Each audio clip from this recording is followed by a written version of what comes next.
Nehemiah orí kẹta.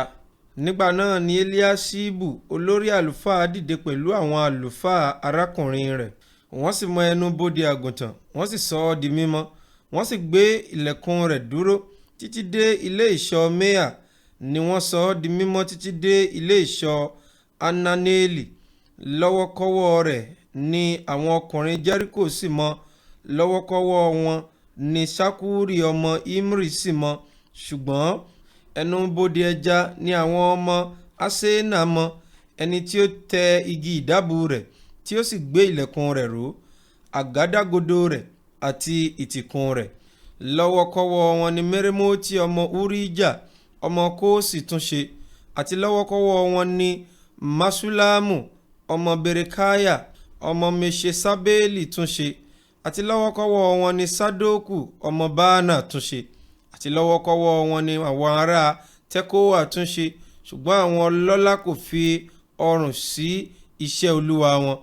Jehoida ọmọ Paseya àti Meṣulamu ọmọ Besodaya sì tún ẹnu bodè àtijọ́ ṣe. Wọ́n tẹ igi ìdábù rẹ̀, wọ́n sì gbé ilẹ̀kùn rẹ̀ ró àti àgádágodo rẹ̀ àti ìtìkùn rẹ̀. Lọ́wọ́kọ́wọ́ wọn ni Melataya ará Gibeoni tún ṣe, àti Jadoni ará Merono, àwọn ọkùnrin ti Gibeoni àti ti Mispa tí ó jẹ́ ti ìtẹ́ baálẹ̀ apá ìhín odò. Lọ́wọ́kọ́wọ́ rẹ̀ ni Usieli ọmọ Ahahaya alágbẹ̀dẹ wúrà tún ṣe, àti lọ́wọ́kọ́wọ́ rẹ̀ ni Ananiah ọmọ alápòlù tún ṣe. Wọ́n sì ti fi Jerusalemu sílẹ̀ títí dé odi gbígbòòrò. Lọ́wọ́kọ́wọ́ wọn ni Refaiah ọmọ Huri ìjòyè ìdajì Jerusalemu sì tún ṣe. Lọ́wọ́kọ́wọ́ wọn ni Jedaiah ọmọ Aramafu sì tún ṣe, àní ọ̀kánkán ilé rẹ̀. Lọ́wọ́kọ́wọ́ rẹ̀ ni Atuṣi ọmọ Aṣabaniah sì tún ṣe. Malkija ọmọ Hiramu àti Aṣubu ọmọ Pahati Moabu tún apá kejì ṣe, àti ilé ìṣọ́ ìléru.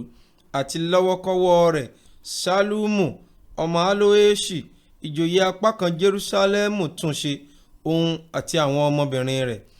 Anuni pẹ̀lú àwọn ará Sanoa sì tún ẹnu bodè àfonífojì ṣe. Wọ́n kọ́ ọ, wọ́n sì gbé ilẹ̀kùn rẹ̀ ró, àgádágodo rẹ̀ àti ìtìkùn rẹ̀, àti ẹgbẹ̀rún ìgbọ̀nwọ́ odi títí dé ẹnu bodè ààtàn.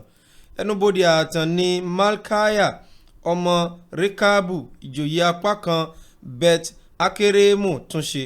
Ó kọ́ ọ, ó gbé ilẹ̀kùn rẹ̀ ró, àgádágodo rẹ̀ àti ìtìkùn rẹ̀.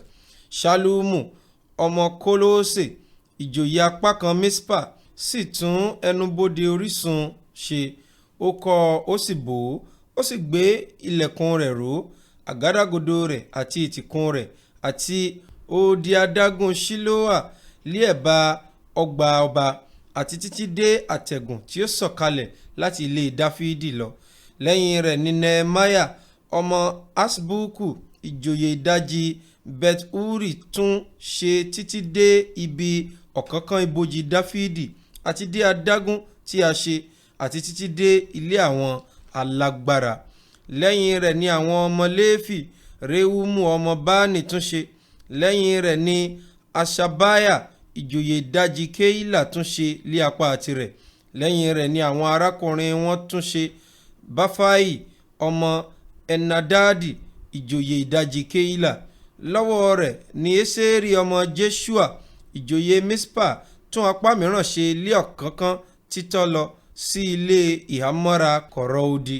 Lẹ́yìn rẹ̀ ni Baruku ọmọ Ṣabai fi ìtara tún apá mìíràn ṣe láti igun ògiri títí dé ilẹ̀kùn ilé Eliaṣibu olórí àlùfáà. Lẹ́yìn rẹ̀ ni Merimoti ọmọ Urijah ọmọ Kóòsì tún apá mìíràn ṣe láti ilẹ̀kùn ilé Eliaṣibu títí dé ìpẹ̀kun ilé Eliaṣibu. Lẹ́yìn rẹ̀ ni àwọn àlùfáà sì tún ṣe àwọn ọkùnrin pẹ̀tẹ́lẹ̀ Jọ́dánì. Lẹ́yìn wọn ni Benjamini àti Aṣubu tún ṣe lé ọ̀kánkán ilé wọn. Lẹ́yìn wọn ni Asariah ọmọ Masaiah ọmọ Ananiah tún ṣe lẹ́bàá ilé rẹ̀. Lẹ́yìn rẹ̀ ni Binui ọmọ Enadadi tún apá mìíràn ṣe láti ilé Asariah títí dé igun odi àní títí dé kọ̀rọ̀. Pálálì ọmọ Usai lé ọ̀kánkán igun odi àti ilé ìṣọ́ tí ó yọ sóde láti ilé gíga tí ọba wá tí ó wà lẹ́bàá ilé túbú. Lẹ́yìn rẹ̀ ni Padahaya ọmọ Paroṣi.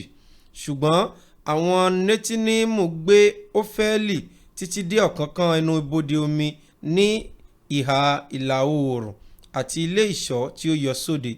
Lẹ́yìn wọn ni àwọn ará Tẹ́kóà tún apá mìíràn ṣe lé ọ̀kánkán ilé ìṣọ́ ńlá tí ó yọ sóde títí dé odi Ófẹ́lì. Láti òkè ẹnu bodè ẹṣin ni àwọn àlùfáà tún apá mìíràn ṣe, olúkúlùkù lé ọ̀kánkán ilé rẹ̀. Lẹ́yìn wọn ni Sádókù ọmọ Imeri tún ṣe lé ọ̀kánkán ilé rẹ̀. Lẹ́yìn rẹ̀ ni Ṣemaiah ọmọ Ṣekaniah olùtọ́jú ẹnu bodè ìlà oòrùn tún ṣe. Lẹ́yìn wọn ni Ananiah ọmọ Ṣelamiah tún ṣe, àti Hanuni ọmọ Ṣáláfù kẹfà tún apá mìíràn ṣe. Lẹ́yìn rẹ̀ ni Mẹṣulamu ọmọ Berekiah lé ọ̀kánkán yàrá rẹ̀. Lẹ́yìn rẹ̀ ni Malkiah ọmọ alágbẹ̀dẹ wúrà tún ṣe, títí dé ilé àwọn Netinimu àti ti àwọn oníṣòwò lé ọ̀kánkán ẹnu bodè Mifkadi àti yàrá òkè igun odi. Àti láàrin yàrá òkè igun odi títí dé ẹnu bodè àgùntàn ni àwọn alágbẹ̀dẹ wúrà àti àwọn oníṣòwò tún ṣe.